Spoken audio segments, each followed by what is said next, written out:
Einstein का सापेक्षता का सिद्धांत अद्वैत की ओर ले जाता है। आइंस्टीन के सापेक्षता के सिद्धांत ने इस विचार को नष्ट कर दिया और यह दर्शाया कि समय एक दर्शक के सुविधाजनक बिंदु पर निर्भर करता है। यदि हम प्रकाश की गति के करीब जा रहे हैं तो समय स्वयं नीचे चला जाएगा और विशेष गति से यात्रा करने वाले लोगों को विभिन्न समय का अनुभव होगा।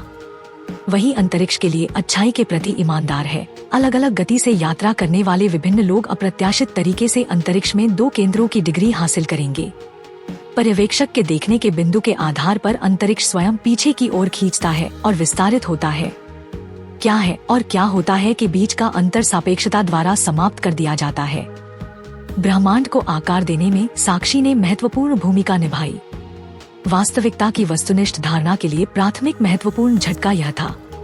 किसी भी मामले में आइंस्टीन की परिकल्पना ने यह दावा नहीं किया कि इस योजना के लिए एक जानकार गवाह आवश्यक था। क्वांटम यांत्रिकी का विकास इसके बाद का महत्वपूर्ण झटका था। क्वांटम मैकेनिक्स में एक प्रसिद्ध अनुसंधान परियोजना टू फोल्ड ओपनिंग इन्वेस्टिगेशन ने प्रदर्शित किया कि जब तक कणों का अवलोकन नहीं किया जाता तब तक उनका अस्तित्व ही नहीं होता। कण धारणा द्वारा अस्तित्व में आते हैं, जिसकी शुरुआत हाल ही में किसी ने की है। किसी अणु के बारे में सोचने का एक तरीका संभावनाओं के समूह के रूप में है। एक अणु वास्तव में तब तक अस्तित्व में नहीं है जब तक उसका अवलोकन न किया जाए।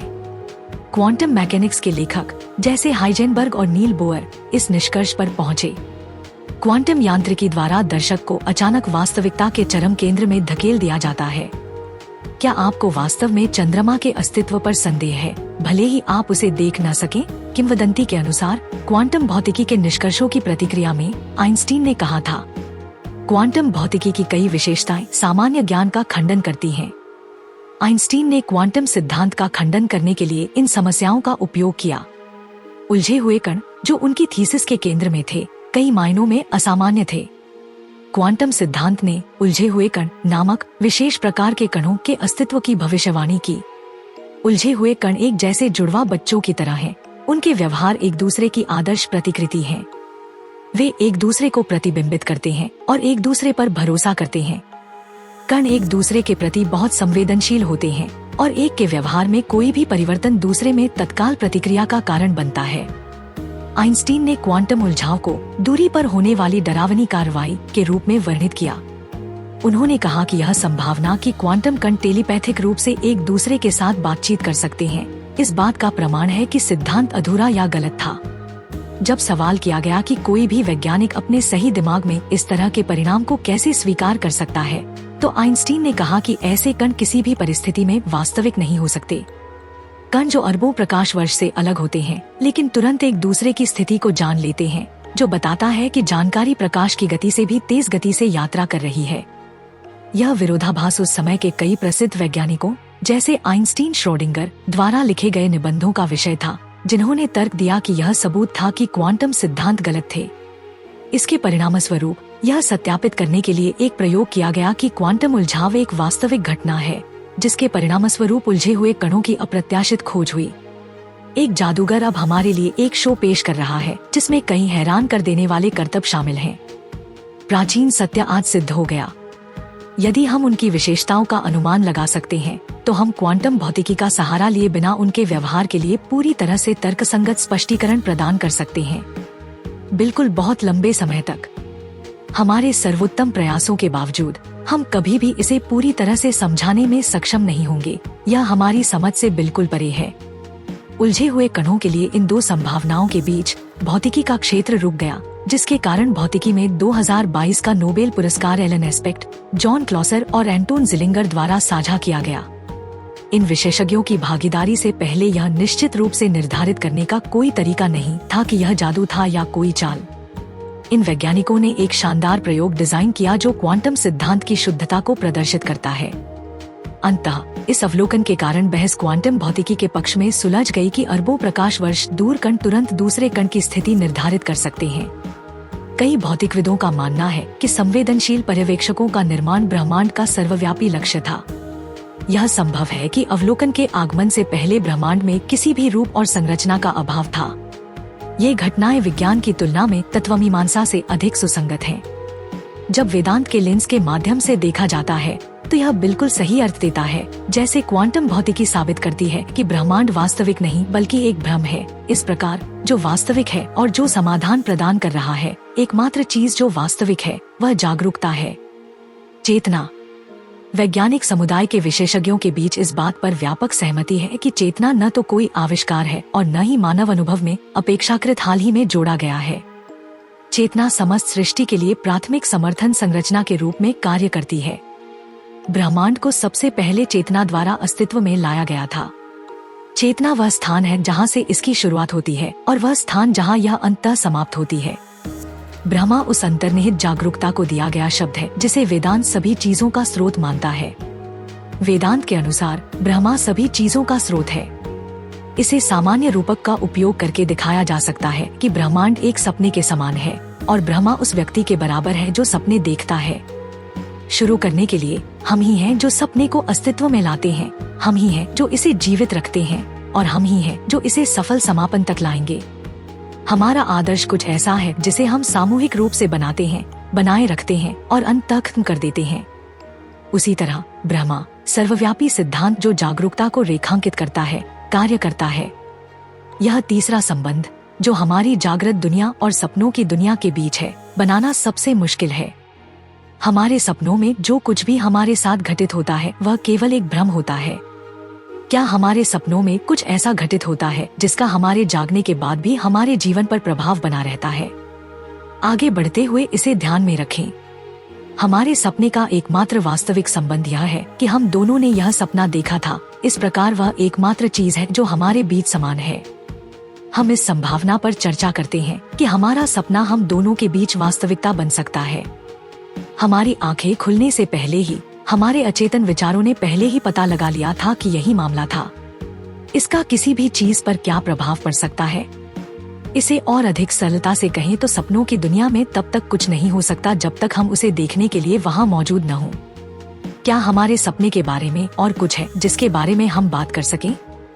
यह सुनिश्चित करने के लिए जांच ही त्रुटिपूर्ण थी। क्या ऐसा इसलिए हो सकता है क्योंकि कोई चीज केवल सपने में दिखाई देती है, जागने पर उसका अस्तित्व नहीं होता? इससे पहले कि हम इसे सिरे से खारिज कर दें, इसके निहितार्थों के बारे में सोचें।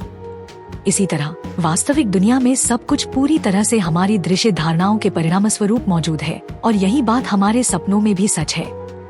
समान सूत्र ब्रह्मा और ब्रह्मांड को एक साथ जोड़ते हैं। सभी चीजों का उद्गम वह स्थान जहाँ वे मौजूद हैं और सभी चीजों का गंतव्य होने के बावजूद ब्रह्मा की ब्रह्मांड में कोई भागीदारी नहीं है। वेदांत ब्रह्मा साक्षी चैतन्य कहता है, जिसकी व्याख्या इस कारण से साक्षी चेतना या अवलोकन जागरूकता के रूप में की जा सकती है। वेदांत और क्वांटम मैकेनिक्स के बीच यह दूसरा प्रमुख अंतर दोनों विषयों के लिए एक महत्वपूर्ण क्षण है। जैसे जैसे ब्रह्मांड बढ़ता है, ब्रह्मा जागरूकता का विस्तारित सार केवल देखता और सुनता है। चूँकि अभी तक किसी ने साक्षी कण की खोज नहीं की है, इसलिए हम मान सकते हैं कि उनका अस्तित्व नहीं है। अवलोकन की प्रक्रिया के दौरान कणों का निर्माण होता है। इस पर थोड़ा विचार करें। इस स्तर पर हम विश्वास के साथ कह सकते हैं, यह एक बड़ा सुधार है। जिस दिमाग ने उस ब्रह्मांड की कल्पना की और उसका निर्माण किया जिसमें हम मौजूद हैं और अंतरिक्ष की गहराई में एक छोटे से पर्यवेक्षक के बीच कोई तुलना नहीं है। इस पहेली का समाधान ढूंढना वेदांत के शिखर और उसके मार्गदर्शक सिद्धांत के मूल पर पहुंचने जैसा होगा। आइए अपने दिमाग में कुछ ऐसा आजमाएं जो अल्बर्ट आइंस्टीन के सुझाव के समान हो। आइए एक पल के लिए यह दिखावा करें कि हमारा लक्ष्य पूरी तरह से प्राप्य है। हमारे सपने में जो कुछ भी हुआ वह पूरी तरह से हमारी अपनी रचनात्मक सोच का परिणाम था। लेकिन उन लोगों से हमें क्या मतलब जो हमारे सपनों में आए? वे अवैयक्तिक चीजें नहीं हैं, बल्कि अपनी पहचान वाले संवेदनशील प्राणी हैं। यदि उनका दिमाग इतना उन्नत है तो उन्हें वह सारी जानकारी कहाँ से मिलती है जिसका वे उपयोग करते हैं? क्या हमने सपने में प्रत्येक 10 लोगों को अपनी संपूर्ण जागरूकता का 10% आवंटित किया है? इसके बजाय आप जागरूकता की एक सतत धारा है जो इस सपनों की दुनिया को साझा करती है। हम सबके साथ अब उन रचनात्मक पात्रों के बारे में बात करने का समय आ गया है जो हमारी कहानी को जीवंत बनाते हैं। हर कोई मानता है कि ब्रह्मांड उनसे स्वतंत्र रूप से अस्तित्व में है, कि वे स्वायत्त प्राणी हैं जिनका मानवता के बाकी हिस्सों से कोई संबंध नहीं है, कि उन्हें दूसरों की प्रेरणाओं के बारे में कोई अंतर्दृष्टि नहीं है और उनका अपने जीवन के सांसारिक हिस्सों पर कोई नियंत्रण नहीं है। वास्तविकता के इस दोषपूर्ण विश्लेषण के लिए स्वप्न की धोखा देने वाली प्रकृति दोषी है। इस भ्रामक प्रभाव का वर्णन करने के लिए वेदांत में माया शब्द का प्रयोग किया जाता है। सपने देखते समय हमारे आसपास की दुनिया के प्रति हमारी भावनाएं और प्रतिक्रियाएं अपने आप में एक जीवन लेने लगती हैं, इस तथ्य के बावजूद कि हम परिदृश्य की सच्चाई से पूरी तरह से बेखबर हैं। हम में से प्रत्येक एक पोर्टल के रूप में कार्य करता है, जिसके माध्यम से आपकी जागरूकता हमारे साझा सपने में प्रवेश कर सकती है। कई अलग अलग लोगों और चीजों से बना होने के बजाय सपने देखने वाला सपने में दिखाई देने वाली हर चीज और हर चीज का कुल योग है। यदि एक लैब चूहा केवल निगरानी ही कर सकता है, तो वह संभवतः कुछ भी नया कैसे कर सकता है। यह एक वैध दावा है, यह देखते हुए कि एक पर्यवेक्षक सर्वज्ञ बुद्धि है जो ब्रह्मांड के निर्माण के लिए जवाबदेह था। यह स्पष्ट होना चाहिए कि अद्वैत वेदांत क्वांटम भौतिकी के इन बुनियादी नियमों की पूरी व्याख्या देता है। वेदांत और क्वांटम भौतिकी दोनों माया शब्द के अर्थ पर सहमत हैं, जिसका अनुवाद अंतिम वास्तविकता के रूप में किया जा सकता है। यह अवधारणा की सार्वभौमिक पर्यवेक्षक या जागरूकता ही चीजों के अस्तित्व में आने का कारण बनती है। वेदांत और क्वांटम यांत्रिकी दोनों में समान है। साक्षी चैतन्य वह जागरूकता जो ब्रह्मांड को जन्म देती है और पूरे अस्तित्व में व्याप्त है, एक ही समय में हर जगह और कहीं भी नहीं है। वेदांत और क्वांटम भौतिकी के बीच अप्रत्याशित संबंध। यह हमारा सौभाग्य है कि हम अपने सनातन धर्म के बारे में इतना अद्भुत ज्ञान फैलाने में सक्षम हैं। हम अधिक से अधिक लोगों तक पहुंचने में आपकी मदद चाहते हैं ताकि वे हमारे धर्म के बारे में जान सकें। हमारा आपसे अनुरोध है कि हमारे वीडियो को अधिक से अधिक लोगों तक साझा करें। कृपया हमारे अन्य वीडियो अवश्य देखें। अधिक सनातन ज्ञान वीडियो के लिए सनातन संसार आई की सदस्यता लें।